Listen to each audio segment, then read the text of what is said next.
Bonjour tout le monde, aujourd'hui je vais parler d'un genre de film et de séries que certains adorent et que d'autres trouvent complètement inintéressant, les Battle Royale. Pour ceux qui ne connaîtraient pas, un Battle Royale c'est une compétition où les participants vont devoir s'affronter d'une manière ou d'une autre et où une seule personne sort vainqueur.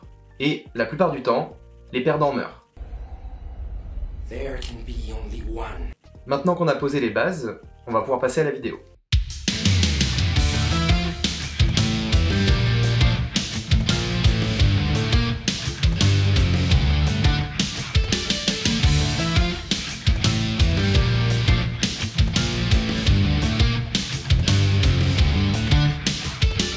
Depuis quelques temps, il y a une série qui fait beaucoup parler d'elle. Cette série, c'est Squid Game. Squid Game, c'est une série sud-coréenne qui en ce moment affole complètement les compteurs de Netflix. À tel point que son PDG a récemment déclaré qu'il s'agirait sûrement du plus gros succès de l'histoire de la plateforme. Ok, ça cartonne. Mais pourquoi? Squid Game, c'est l'histoire de 456 personnes, toutes en difficulté financière, et qui sont invitées à prendre part à une mystérieuse compétition de survie. Participant à une série de jeux traditionnels pour enfants, mais au rebondissement mortel, ils vont concourir pour remporter un prix de 45,6 milliards de won, soit 32 millions d'euros. A priori, avec ce résumé, on se dit qu'il s'agit d'une série Battle Royale, comme il y en a eu des millions d'autres avant, qui sera sûrement très divertissante, mais très vite oubliable. J'ai fini par la regarder, et je dois avouer que la série a complètement déjoué mes attentes. Le concept est assez classique, mais la série surprend assez régulièrement, avec des rebondissements inattendus, en tout cas pour moi ça a fonctionné, qui viennent vraiment enrichir le fond. J'ai trouvé la série vraiment intelligente, notamment sur le traitement des personnages. Au début, on nous présente des personnages qui semblent vraiment très caricaturaux, et plus on avance au fil des épisodes, plus ils vont s'épaissir, et ils vont gagner en subtilité. À ça s'ajoute le contraste entre les jeux d'enfants dans des décors très colorés auxquels doivent participer les personnages, et l'horreur de ce qui arrive aux perdants, et je dois avouer que ça fonctionne très bien. Au final, ça a été une vraie bonne surprise, et je vous recommande vraiment d'aller la regarder. Mais si je vous en parle aujourd'hui, c'est pas seulement pour faire une critique. Le visionnage de cette série m'a fait me poser beaucoup de questions sur le genre auquel elle appartient, sur les œuvres avec lesquelles on la compare, et aussi sur les raisons qui nous poussent à très vite être fascinés par ce type de jeu sadique que la série présente.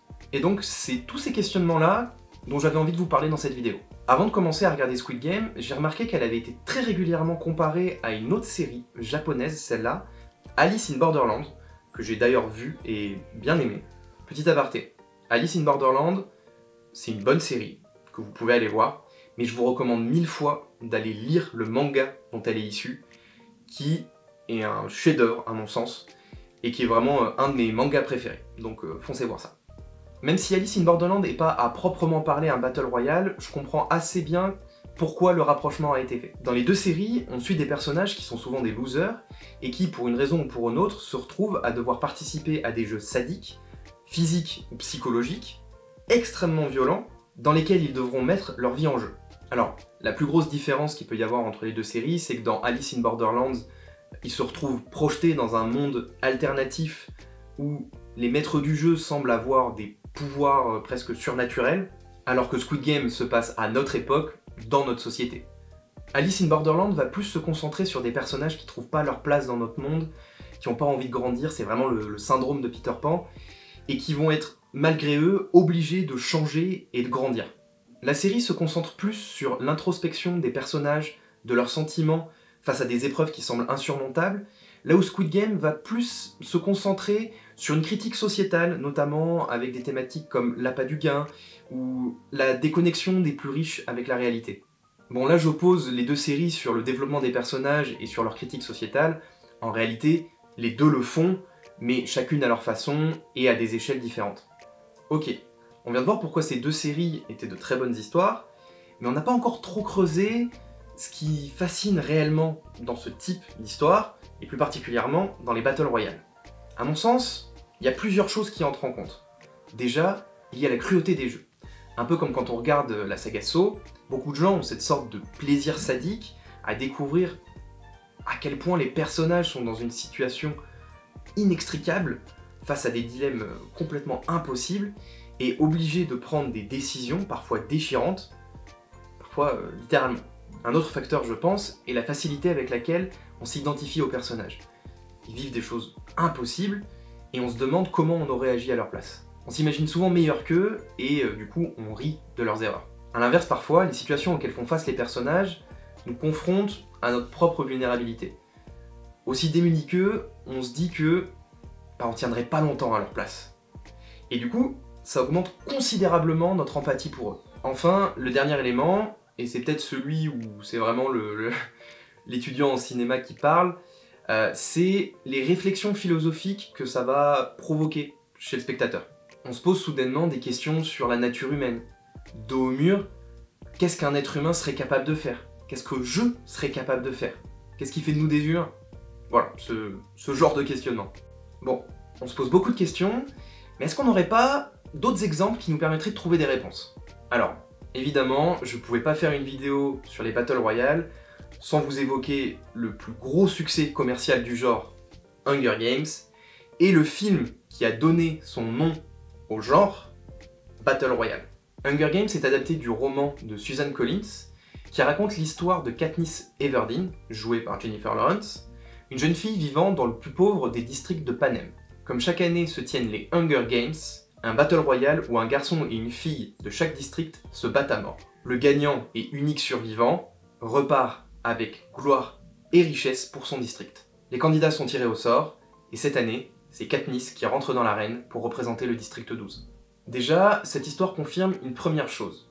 En tant que spectateur, on aime beaucoup ce genre d'histoire où un personnage semble perdant d'avance et va devoir redoubler d'intelligence, d'audace et de courage pour surmonter les épreuves qui vont se présenter à lui. Katniss vient du district le plus pauvre et va donc devoir jouer avec le système pour augmenter ses chances de survie dans l'arène en obtenant des sponsors.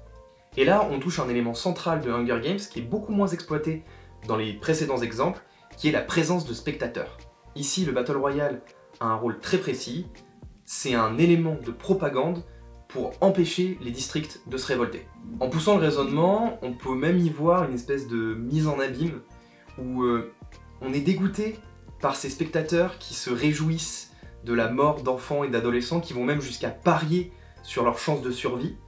Et pourtant, nous, en tant que spectateurs du film, on se réjouit de la même chose. En fait, toute la différence vient du fait que nous, on regarde une fiction, et c'est cet élément-là qui nous déculpabilise complètement.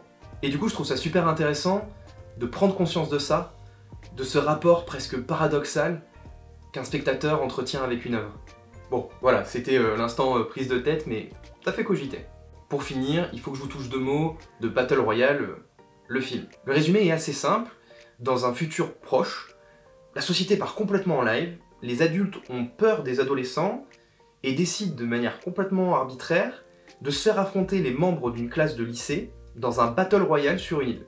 La première fois que je l'ai vu, je dois avouer qu'il m'avait pas beaucoup marqué.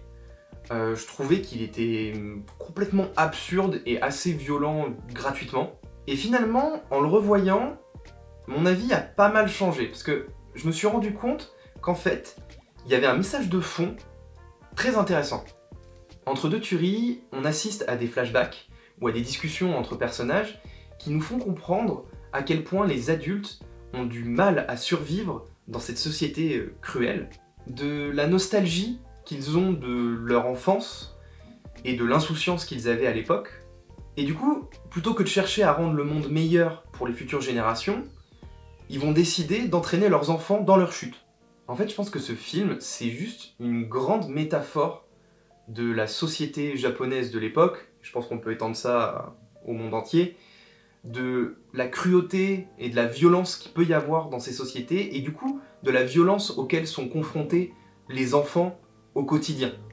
Et finalement, c'est ce message-là, je pense, qui a vraiment rendu le film culte, ou en tout cas c'est pour cette raison-là que les gens l'aiment beaucoup, et pas uniquement la mécanique de « il ne peut en rester qu'un », même si les gens ont tendance à réduire le film à son concept.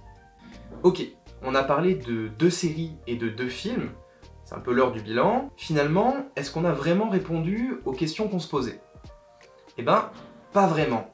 Et en même temps, je pense que c'est assez normal. C'est même justement ça que j'adore dans le cinéma, et donc dans tous les genres cinématographiques, en fait, un film ou une série va établir des codes, va soulever des questions, l'œuvre suivante va répondre à certaines, et va surtout déterrer de nouvelles questions, et se crée comme ça un maillage d'œuvres qui vont se nourrir l'une de l'autre pour changer la perspective du spectateur, que ce soit sur le fond, comme sur la forme du genre en question.